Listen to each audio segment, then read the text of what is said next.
Hello, welcome to Should I Buy This Game? My name is Christine, and this is our April update. In this video, we're going to talk about the March stats, the games I played in March. We're going to talk about some of the videos we posted in March, some recent news about board games, some new releases that came out in February, and then we will finish off with what's hot on Kickstarter. So we'll get started with the stats. Now, March wasn't necessarily the best month to play board games for us. For the first week of March, I was still in Florida. For the second week of March, I came home and I had to reorganize the house, I had to clean up, and I was prepping for our taxes. So it wasn't until the third week where I could finally open some of these new games that came while I was away. But Gemma was like so many assignments, so many projects going on. So I could only grab Mark on the weekend to play a game. So in the end, in the month of March, we played a total of 10 games. 5 were unique games, and out of those 5, 4 were new to me. So as I said, pretty abysmal. However, one of our favorite new games we have been playing is Le Fleur. And so we've played it as 2-player, I've played it solo. I want to play it still with Gemma at 3-player, and we want to try out the expansions. So once I do all that, then we'll be making a video to share the game with you. And that is basically the games we were up to playing in March.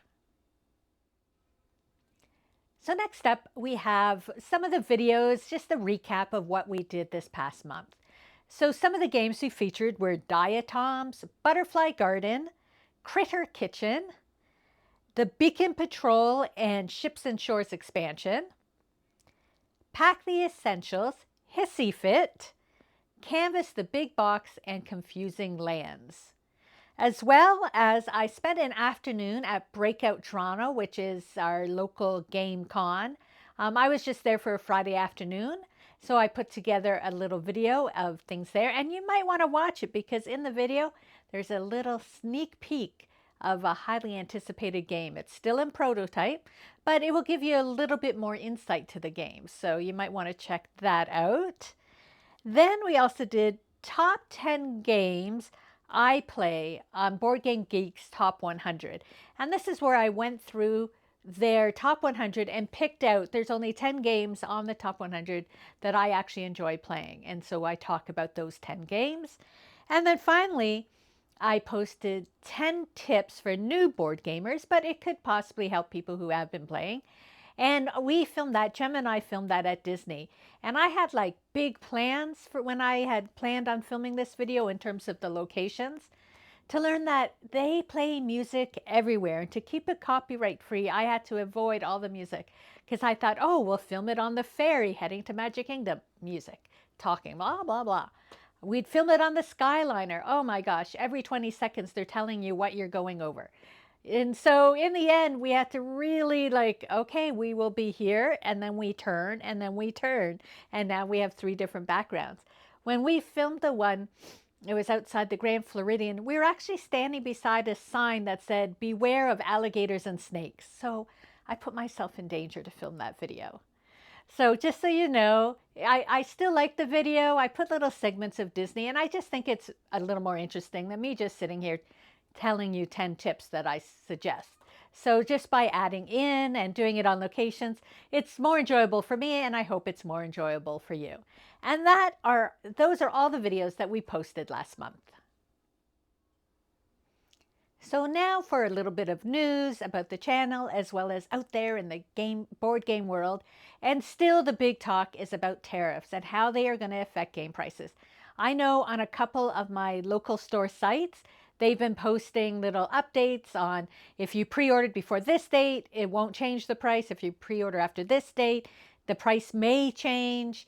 I know there's a lot of talk on Kickstarter.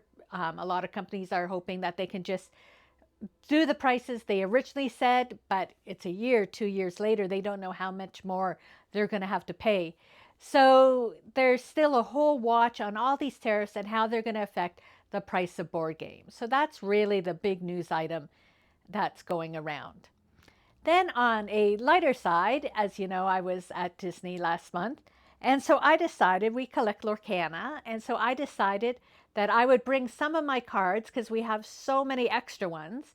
to get signed. And it was just sort of a fun little thing. So here's like Peter Pan, we have Rapunzel, and I think it's Cinderella. And so I did this with a few characters. My tips, if you're doing this, would be don't do it by yourself, because Gemma doesn't really like meeting characters and I love it. And so I would do it a lot of times when she wasn't with me, before and after her visit.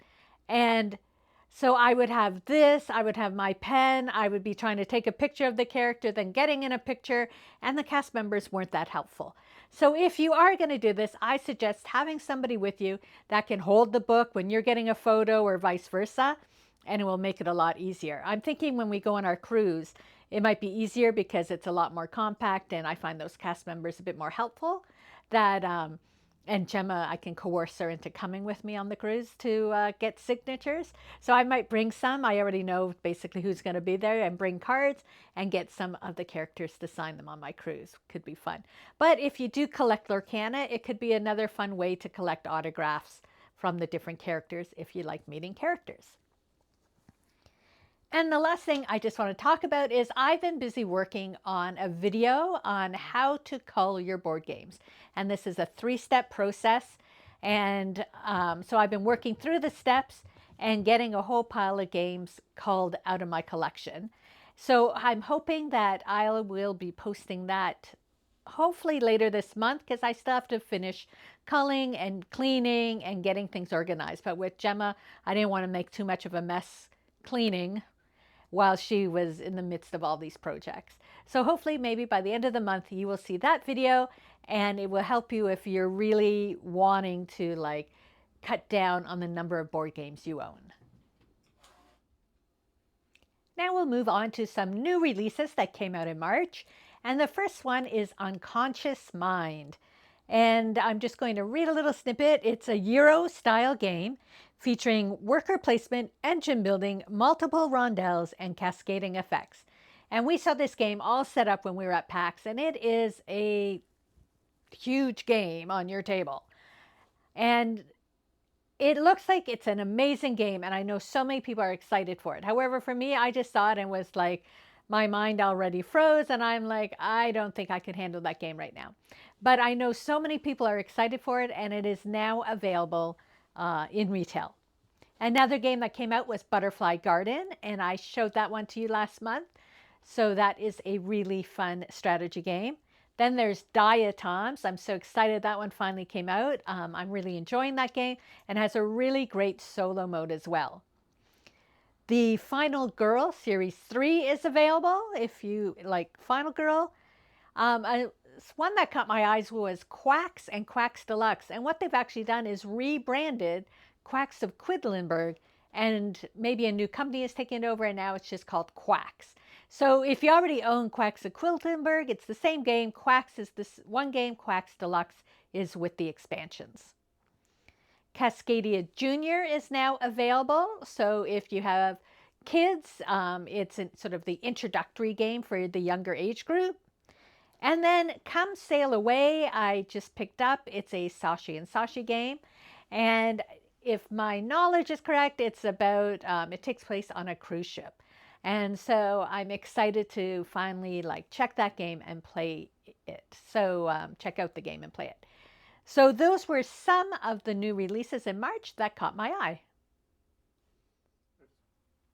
And my last segment is what is hot on Kickstarter. So the first game I want to talk about is Artistry. Now you only have until April 2nd to back this game. This is by the same people who brought you Le Fleur and Botany, and it's to create the world's finest art studio. And so it just looks really interesting. They have their base game, a deluxe game, and then the jewelry box edition. So it looks really pretty and a lot of fun. And as I mentioned earlier, I've really been enjoying Le Fleur, so I can't wait for Artistry. Next up, we have Fromaggio. And this you have until April 9th. And this is a follow-up, a standalone game to Fromage. Fromage is French, Fromaggio is Italian. And you can either have the game standalone, or you can take some of the pieces and incorporate it into Fromage. So you still have the 4 quadrants. It's just, are you going to use all French, all Italian, or a bit of both? Then we have Ludos, the Ancient Games Collection America. You have till April 10th for this one. It is the third volume in a beautiful collection of hand-picked ancient games that fit in your pocket, featuring 4 two-player gems from America. Preserve games of the past for the generations of the future. So they've done it for different areas previously, and now they're moving into the Americas. And it sounds like some traditional, right, just basically what I said, traditional games that they're just trying to keep alive through these new editions. Next up is Holiday Hills. It's a delightfully strategic tree decorating game, and you have until April 11th for this one. Transform your town into a dazzling winter spectacle, decorating trees with ornaments and lights in this 2 to 5 player strategic board game. And their plan is to deliver this before Christmas. So it looks like a really fun game with a lot of dimensional pieces that could really add to your holiday game collection. Then we have Pirates of the High Teas, a game of piracy and pastries. You have till April 16th. One thing about this game, it's by the designer who did Knitting Circle, so I'm excited for both of those. And it's smuggle dishes, smash food, and serve tea in this whimsical strategy game for 1 to 4 tea-loving pirates. Then we have Raising Rabbits. This is till April 17th. Raise rabbits in this Euro-style economy and auction-based engine building game for 2 to 5 players. And finally, there is Zoo On. You have till April 23rd. You collect, shelter, and feed the cutest animals through breathtaking landscapes to create the most incredible zoo. And those are the games that I thought were interesting on Kickstarter. And that is our April update. Hopefully this month I have plans to play a lot more games. Gemma is almost done school, which means I can coerce her into playing games because she will not have the excuse that she has work to do. So hopefully next month we have a lot more games to share with you. And I hope you have a fun April playing all of your games.